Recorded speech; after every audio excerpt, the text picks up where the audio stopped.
Olá, começa o Boa Vontade Entrevista e hoje estamos aqui na Academia Brasileira de Letras, uma das maiores instituições culturais do país, a Casa de Machado de Assis, e nós vamos conversar com a nossa convidada de hoje. Ela é carioca, escritora, jornalista e membro da BL, Ana Maria Machado, que fala um pouco da sua carreira e seu amor aos livros. Tudo bem, Ana Maria? Que prazer recebê-la na Boa Vontade TV.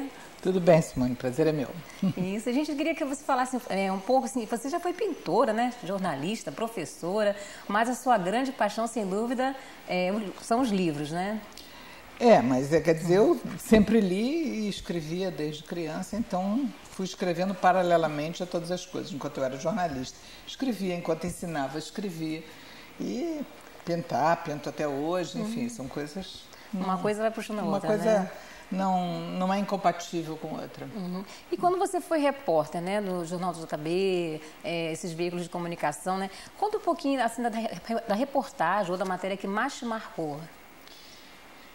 Eu fui repórter muito pouco tempo. Eu fui redatora há mais tempo e muito de imediato eu passei para chefe. Eu fui ser editora, fui promovida.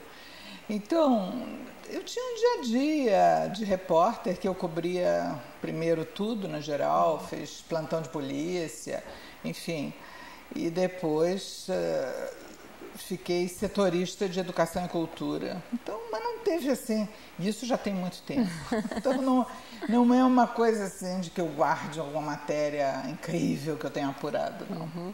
E você, como que você avalia, por exemplo, o jornalismo nos dias atuais? Os repórteres de hoje estão mais investigativos ou vão mais pela pauta mesmo? Olha, esse meu último romance, Infâmia, que eu estou lançando agora, um dos temas que ele aborda de uma maneira muito detalhada é justamente o jornalismo atual. Mas eu acho que não dá para a gente generalizar.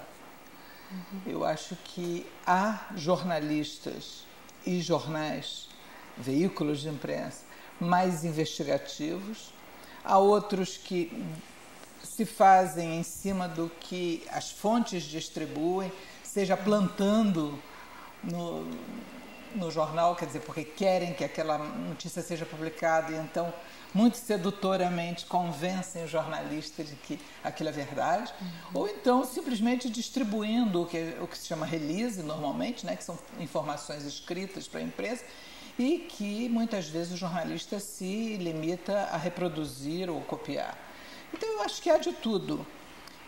E há, sobretudo, um aspecto que é o de uma rapidez crescente, hoje em dia, por causa da notícia online o tempo todo, seja na televisão, seja na internet. Então, muitas vezes, o jornalista se apoia nessa circunstância para não apurar, porque tem que botar para frente aquilo que está chegando, passar adiante. E aí é que as coisas se complicam, porque meu livro se chama Infâmia, é sobre calúnia, e é sobre jornalismo. E você, baseado em sua experiência, né, tanto como professora, tanto na literatura, que literatura você indicaria para esses que estão iniciando na carreira de jornalismo, para que tenham uma boa formação intelectual, cultural? Eu acho que a primeira coisa é descobrir seus próprios gostos, sua própria inclinação, suas preferências. E acho que se alguém está começando na carreira de jornalista, já devia estar lendo há pelo menos 15 anos, já devia ter descoberto essa altura. Se não leu até agora, vai ser muito difícil compensar. Sem dúvida. E eu não aconselharia nada, eu aconselharia só que faça suas próprias descobertas e pense pela própria cabeça e não pela dos outros. E até tem uma visão de cultura geral também, ajuda bastante, pois né? E literatura, lê mesmo ficção, poesia, lê tudo isso. E tem grandes escritores que foram também jornalistas, muitas vezes com uma obra que reflete isso, desde o Machado de Assis, aqui no Brasil, a Hemingway, ou Truman Capote, ou outros no exterior. Quer dizer, eu acho que esse convívio do jornalismo com a literatura sempre irrigou os dois lados e um jornalista não pode ignorar isso se ele quer ser bom na profissão. E esses grandes autores do passado também foram grandes cronistas, né? Escreviam jornais, folhetins primeiro, né? Antes de publicarem seus livros. O folhetim já era literatura, né? Era só uma maneira de publicar capítulo a capítulo e depois juntar aquilo tudo num livro, fazendo uma ligeira revisão ou uma revisão mais detalhada, dependendo de cada um.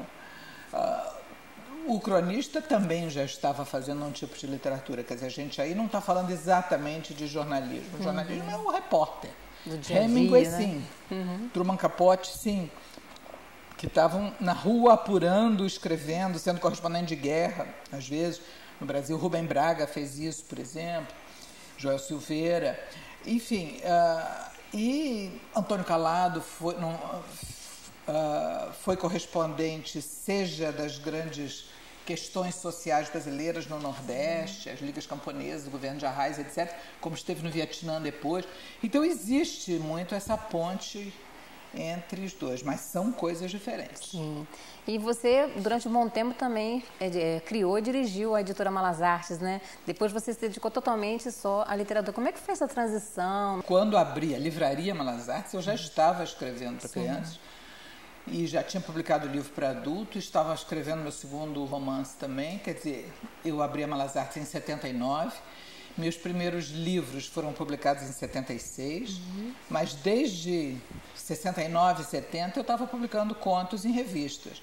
Então não foi uma coisa que veio depois, mas como eram coisas paralelas, eu ao mesmo tempo escrevia em jornal, tinha uma livraria e escrevia, chegou um momento em que ficou difícil compatibilizar aquilo por uma questão de tempo mesmo. Então eu vendi minha parte na sociedade e saí do Malas Artes.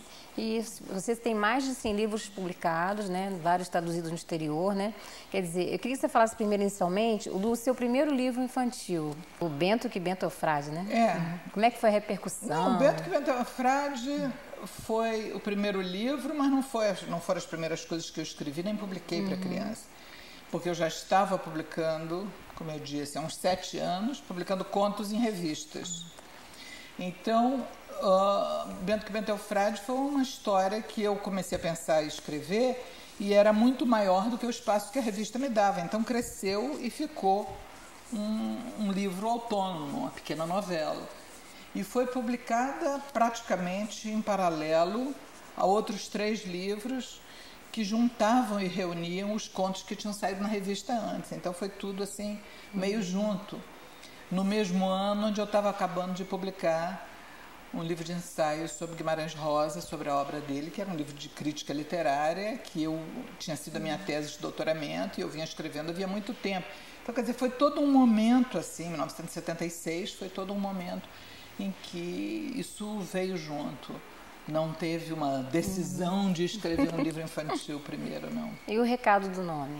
É esse, também, o recado do nome é o 76, né? 76, é esse texto sobre Guimarães Rosa, essa tese minha sobre Guimarães Rosa que foi publicada, foi o primeiro livro publicado, na verdade, alguns meses antes do Bento que Bento é o Frade.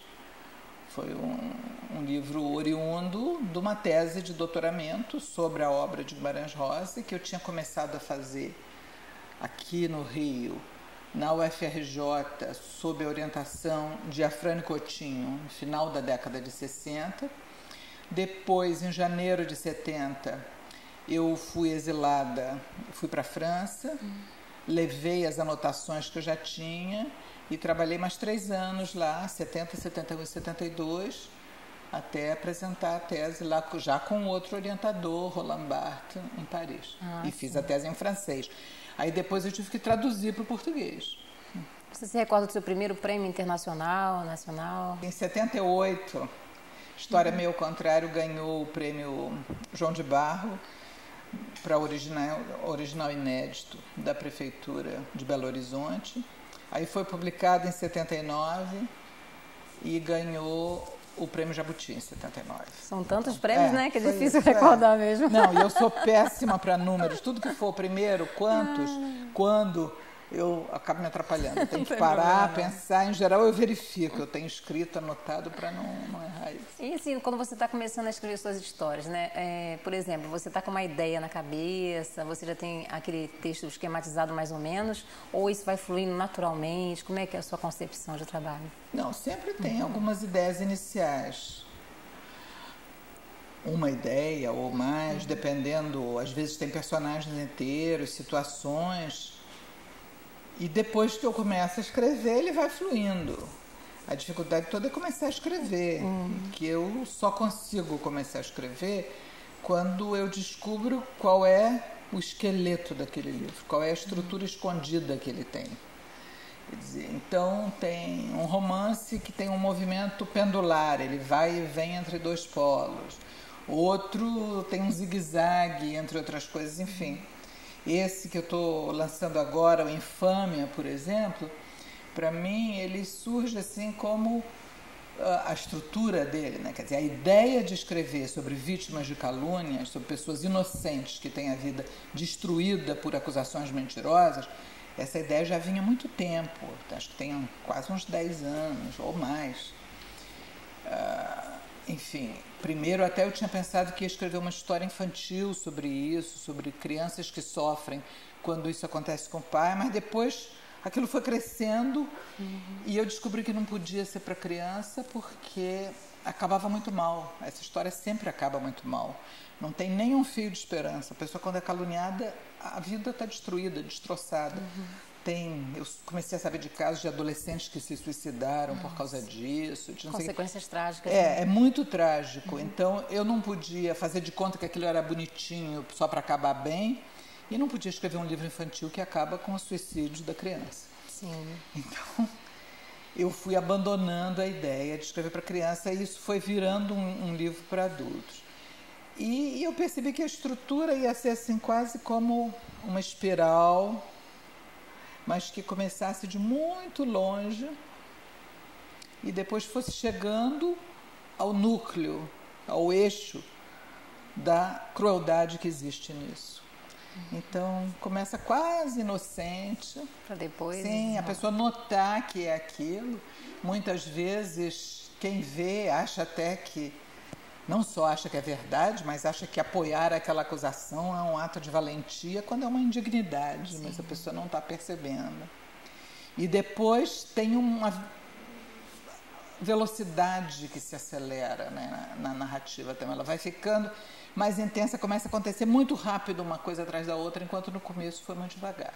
Então, essa estrutura que seria assim foi que me permitiu escrever o livro, que eu levei uns 4 anos escrevendo. Dá trabalho, né, Helena? Dá. Mas nada compensa o prazer depois, né, dos leitores estarem participando dos seus livros, né, tecendo um olhar também sobre ele. Isso é bom. Sim.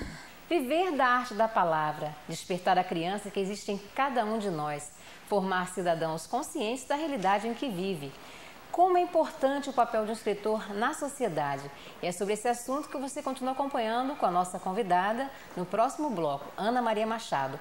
Boa Vontade Entrevista vai para um rápido intervalo. Enquanto isso, envie suas sugestões, opiniões para o nosso e-mail, entrevista@boavontade.com. Voltamos em instantes.